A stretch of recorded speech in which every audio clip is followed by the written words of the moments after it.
présidente de la République, en 2027, est-ce que l'hôpital ira beaucoup mieux? Oui, il ira beaucoup mieux.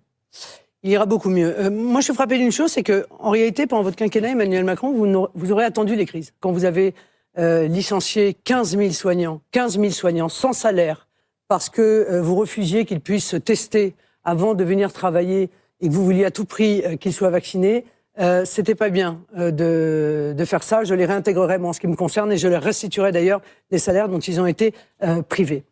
Il a encore une fois fallu attendre la crise. Or, l'effondrement de l'hôpital, on le connaissait.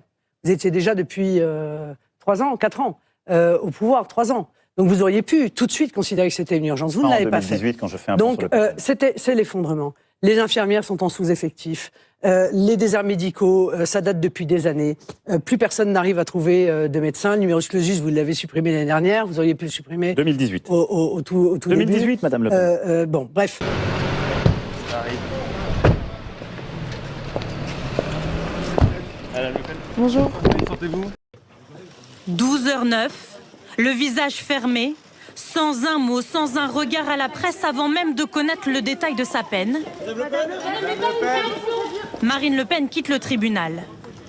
Marine Le Pen est condamnée à 4 ans de prison, dont 2 fermes, 100 000 € d'amende et 5 ans d'inéligibilité avec exécution provisoire.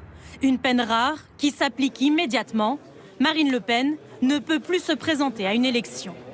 Ce midi, on l'a vu, vous avez quitté la salle d'audience avant même la fin du prononcé du jugement, sans savoir quelle était la durée de la période durant laquelle vous ne pourriez pas être inéligible, vous pourriez être inéligible. Pourquoi vous êtes parti comme ça et qu'est-ce qui vous a traversé l'esprit? Parce que j'ai parfaitement compris ce que la présidente expliquait, à savoir qu'elle était en train de rendre une décision qui était une décision politique.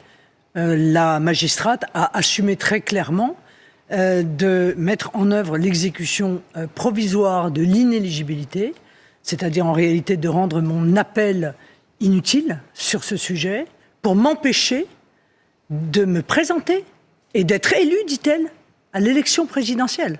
C'est donc une décision politique qui était en train d'être rendue. Mais en quoi une décision est-elle politique? Elle était étayée, il y a 152 pages de jugement. Non. La présidente dit « Je vais rendre votre inéligibilité immédiate, contrairement à l'état de droit. » Parce qu'en France, lorsque vous faites appel, l'appel est suspensif. L'appel annule, en réalité, le jugement de première instance, vous remet dans la situation d'être présumé innocent et l'affaire est rejugée. Ce qu'elle fait là, c'est qu'elle dit « Je vais vous rendre inéligible tout de suite ». Et je le fais précisément pour vous empêcher de pouvoir être élu présidente de la République. Mais si ça n'est pas une décision politique, je ne sais pas ce que c'est. Elle l'a expliqué très clairement. Non, vous ne trouverez pas les motivations, elles n'existent pas. Au moment où je vous parle, la présidente du tribunal a condamné la favorite à l'élection présidentielle à 5 ans d'inéligibilité avec exécution provisoire sans motivation. Soyons bien clairs. Je suis éliminé, mais en réalité, ce sont des millions de Français dont la voix est éliminée